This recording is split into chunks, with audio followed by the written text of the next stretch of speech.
xin si mai tu atau badai jem kawang bai mui hai manetam dingin mengaju pelingin me mui lancar hai jate amian dai win ha mui mantang fa ayen kawang hadau bajing sau ka dalan dem jing de wang mai lam nyu de vui fa kawang mui mantang fa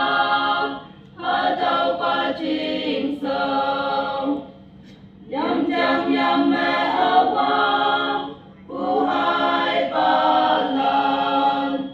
Krisawang lam ya akung wang Jom kalang cila cinesen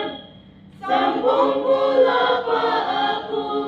apalan minyong na Mui mantang pa ayen atau pacing sau ka dalan dem Jing de wang mai lam nyu de vui fa kawang mui mantang fa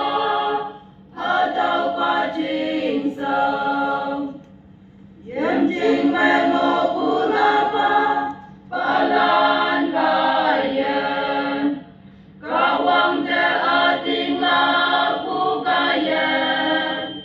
denyi numanya fan ya san si mayama nang ating laku kayen jong ku pai na mui man tang fa